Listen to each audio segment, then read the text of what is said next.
What's going on, y'all? My name is Brian Sanchez, and welcome to Living the Magic. Coming back with another short form video to get caught up on all these news stories and topics that I missed over the last few weeks while I was sick. So if you're not subscribed, make sure you are subscribed. If you're following on Apple Podcasts, Spotify, all that stuff, make sure you're following along. But first and foremost, thank you for tuning in to this little discussion. It seems that this is a topic that pops up every couple of months. Whether it's warranted or not, we'll dive into it. But the topic, of course, of Disney adults. It seems to trend every couple of months on Twitter with a story about something that a millennial did in a theme park that went viral online for, and then people start having a discourse about, is it okay for people of my age, late 20s, early 30s, no kids, to be going to theme parks, to be this obsessed with theme parks and these Disney movies and shows and characters and all that kind of stuff. And it always ends up kind of unraveling into this like hateful argument that it's weird. Being a Disney adult with no children seems weird to a lot of people. And I fully understand why on the surface people might think that. I'm sorry, I have a 5-month-old puppy who has been chill this entire time, and the moment I hit record, as always, he is wanting to be involved in the process. I'm sure you can hear him jumping around. Hold on one second. If you're watching on YouTube, here he is. This is Brady. He is a 5-month-old golden retriever. The cutest thing ever, but unfortunately, kind of a pain in the butt sometimes. Say hi, bud. Cool. Thanks for crashing the podcast. If you're listening, I really do apologize for that one. But yeah, I just wanted to weigh in on this topic. Being a Disney adult myself, I understand that, yeah, it can sometimes come off as a little bit weird. But I can also understand where some people are coming from with a few things. But really, to me, there's a couple of things that go into the mindset of a Disney adult that I think critics might not understand. And I think sometimes we can overlook some of these things because the fandom kind of has a lot of overlap with other fandoms that seem to culturally be okay, but because it's applied to Disney through the, mechanism of a childless adult, it seems a bit awkward and weird. But maybe we can dispel some of those in this little discussion. So the first and foremost, I think a big aspect of it for Disney adults like myself is nostalgia.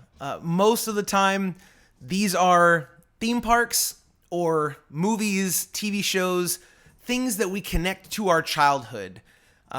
Specifically, those really early formative years, if you were lucky enough to visit the theme parks often or even just once as a child and it captured your imagination, most of the time that thing stays with you well into adulthood. And if you have the ability to, manifest that nostalgia into a physical place or an object, a thing, whether it's collecting pins, park maps, t-shirts, ears, all that kind of stuff, it's proven that we will spend hundreds and hundreds and hundreds of dollars to recapture those feelings, even if it is a little bit artificial and it is just for a little bit of a moment, for us to relive the memories with maybe loved ones that we don't have around anymore. I know for me, a big portion of what I love about the Disney parks, and not just the Disney parks, but Universal and other theme parks, are the memories that I have connected to my childhood with my grandparents that are no longer with us, or that my aunts and uncles and people that I don't get to see but once a year, or it's been a few years since I've gotten to see them. Memories of them taking me on rides on the People Mover in Tomorrowland while my parents took my brother on Space Mountain when I was too little to get on it and stuff. Those are really important core memories, if you will, that really mean a lot to me. And riding those attractions, seeing those things, going to those places again, brings me right back there, and in some small way makes me feel like my grandfather is still with me. Or, getting the chance to ride Dumbo with my mom the last time that I went with my folks, just me and her in that Dumbo ride vehicle, really meant a lot to me, because I don't get to spend as much time with my mom as I would like. So nostalgia is a huge aspect of that. Escapism too. Let's be honest. The world that we live in kind of sucks. It's pretty brutal. It's very cynical, and these are places, or these are films that you can put on for an hour and a half or spend a day or a week-long vacation where you don't have to think about any of that. And that is, I think, a healthy thing, to be able to disconnect from that hot stress ball of a world that we live in, and have a place to, make it feel like it all goes away. And for millions of people around the world, when you put on a Disney movie or a Star Wars or a Marvel movie, or you walk into a Disney theme park, that is 100% the case. You can forget about all the craziness that's going on in the world and just enjoy yourself. Again, even if it is fake or manufactured, that doesn't necessarily mean it's any less real. And then lastly, the thing to remember of why there's Disney adults that go to the parks and enjoy these things without kids is because it's a good product. If you're into the kind of thing where you can go to restaurants and try food that you've never had before, or go see things that you've never seen in any other place, it's a good product, and this is the place to go and enjoy and experience those things that you're not going to get anywhere else. So whether you've got kids or not, whether you're there on a big family vacation, or if it's even just a solo trip as an adult, these are things that you're not going to see or experience anywhere else. The stories they tell in the movies are top-notch, pure storytelling in like the most basic and simplest form. And if that is your style and your interest, your taste, this is the place to go and get those things. So those are the things that I think go into the mindset of a Disney adult that maybe get overlooked or you don't think about on the surface. Fully acknowledging that sometimes as a Disney adult myself, we can go too far. It's one thing to be a fan of something. It's one thing to be dedicated to following, the stories and having it be so much a part of who you are. But there is a line where you can enter into the realm of obsession that can become unhealthy. If paying for Disney vacations and ears and Loungefly bags and food and all that kind of stuff starts to hinder your ability to pay your bills, take care of your health, take care of your family, take care of the other responsibilities in your life, 100% that is not a good thing. And there is definitely a balance that needs to be struck there.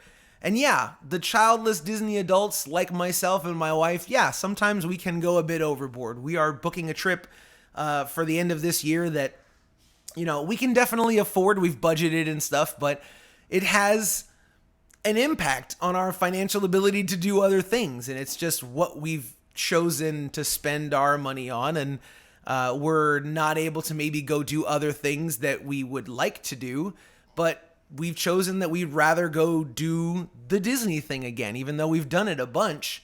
It is a choice that you make, and as a balance that has to be struck between all those responsibilities and, being able to hold up healthy relationships with others that may not necessarily be into Disney, and finding that balance.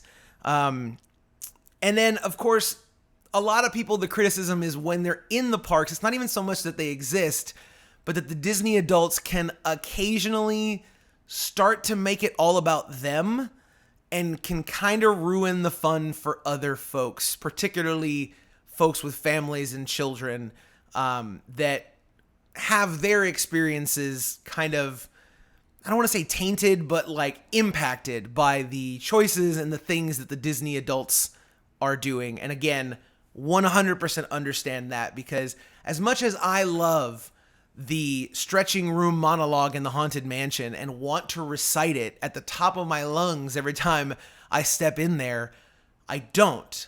Because I know at some point, someone in that room, that's probably their first ever time in the stretching room. And I don't want to become the memory that they have. And very oftentimes, the obsession of getting that Instagram pic in front of the castle, Disney adults can be a little pushy in doing that and can impact other guests' experience in the process. I understand sometimes younger children will want some kind of a souvenir that is like some special edition popcorn bucket that the Disney adults, the eBay resellers, and those kind of folks will come in and just buy all of them within minutes. And then, that child doesn't get the chance to have that souvenir or to have that experience. And yes, that kind of sucks. So keeping in mind when I am in the parks and when I go to these movies that it's not all about me, the Disney adult, enjoying it, really is something that I have to kind of think about. And I try to make sure that I, kind of spread that message to other Disney adults like myself, because sometimes we forget that and are not the greatest guests to be around sometimes when we're in the parks or we're in the theaters or on social media, doing our thing. But the bottom line, though, and this is really regardless of what your reason for liking Disney as an adult is, that I always find really, really strange that Disney adults tend to be the thing that kind of becomes okay to be picked on for, being into it, is that everyone has their thing, that you can apply all these same logical reasons why you're a fan or interested or have a passion for it to just about any other fandom that we all in society deem to be fairly normal. The biggest one that stands out that has the same parodies is sports.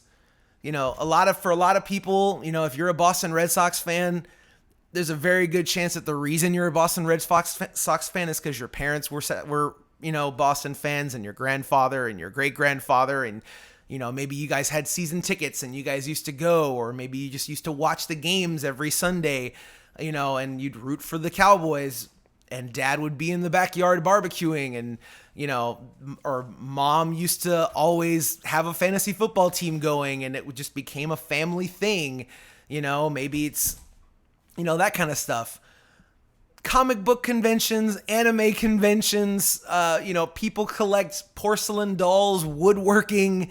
I mean, there are a myriad of obsessions and things that we choose to pass our time with that for whatever reason seem 1,000 times more acceptable than enjoying the stories and vacation destinations of a company that has a mouse as their mascot. And that seems to be the thing that we kind of draw the line on and say, nope, that one's weird. I don't understand that, but I fully understand that if it's not your thing, it can come across as weird. But the main thing here is to not judge folks for what they are into, because they have reasons that they connect with those things, and no one should ever be ashamed to love the things that they love. So those are my 2 cents on Disney adults. I've kind of ranted for a little bit longer than I had expected on this, but I'd love to get your thoughts and opinions on this sort of thing. So, if you want to share your thoughts, you can get at me on Twitter. I am at your primo Brian. And then, of course, if you're watching this on YouTube, you can leave a comment down in the comment section below.